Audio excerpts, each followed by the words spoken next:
Corona महामारी के दौरान भारत में भुखमरी अपने चरम पर पहुंच गई। लोग भूख भूख राशन करते रहे, लेकिन मोदी सरकार ने रिकॉर्ड अनाज विदेशों को बेच दिया। हालांकि एक रिपोर्ट में ये जानकारी सामने आई है कि भारत के एग्रीकल्चर एक्सपोर्ट में महामारी के दौरान रिकॉर्ड बढ़ोतरी हुई है, जबकि देश में बड़ी संख्या में लोग भूख की वजह से भी मारे गए और देश की लगभग 20 करोड़ आबादी आज भी भूखा सोती है।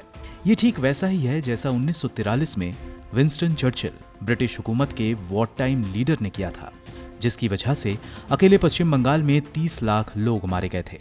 मसलन भारत ने वित्त वर्ष 2020-21 के दौरान एग्रीकल्चर प्रोडक्शन और एग्रीकल्चर प्रोड्यूस एक्सपोर्ट के सभी पिछले रिकॉर्ड तोड़ दिए, जबकि हंगर इंडेक्स में भारत की रैंकिंग अब तक की सबसे खराब रैंकिंग आंकी गई है।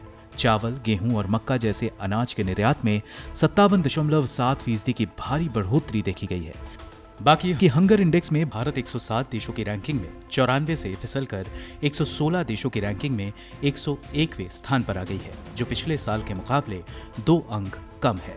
केंद्र सरकार ने ऐसे तो हंगर इंडेक्स में मिली खराब रैंकिंग की वजह से इसका विरोध किया है, लेकिन इसके खुद के आंकड़े बताते हैं जो कथित तौर पर 800 मिलियन या 80 करोड़ है। यानी महामारी के दौरान से ही केंद्र की मोदी सरकार ये दावे कर रही है कि उसने 80 करोड़, जो कि भारत की कुल आबादी का 60% है, को सूखा अनाज मुहैया कराया।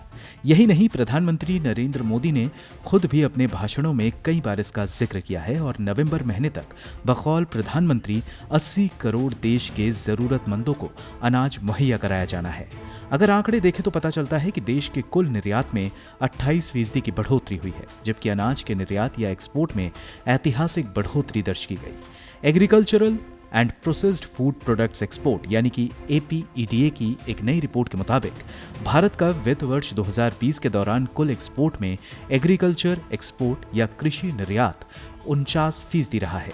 हालांकि बासमती चावल का निर्यात 3.7% गिरकर 29,849 करोड़ रुपए हो गया। ये गैर बासमती चावल के निर्यात से ज्यादा रहा, जो वित्त वर्ष 2020-21 में 147% बढ़कर 35,436 करोड़ रुपए हो गया है। इसी तरह गेहूं के निर्यात में 819% और मक्का के निर्यात में 358% की बढ़ोतरी हुई है। हालांकि कीमतें बढ़ने से केंद्र सरकार ने प्याज के निर्यात पर रोक लगा दी थी, लेकिन अनाज के निर्यात पर कोई प्रतिबंध नहीं थे। आयात के मोर्चे पर एपिडा उत्पादों के कुल आयात में 2.28% की गिरावट आई है। महामारी के दौरान देश के सभी सेक्टर में गिरावट देखी गई थी, जबकि कृषि एकमात्र क्षेत्र रहा जिसने 3% का इजाफा देखा था।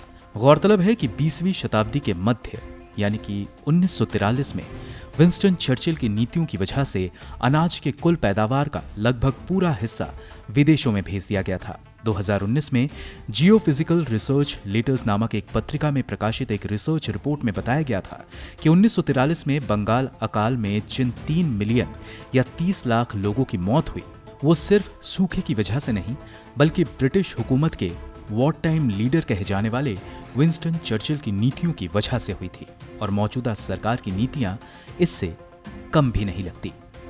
ब्यूरो रिपोर्ट, गो न्यूज़।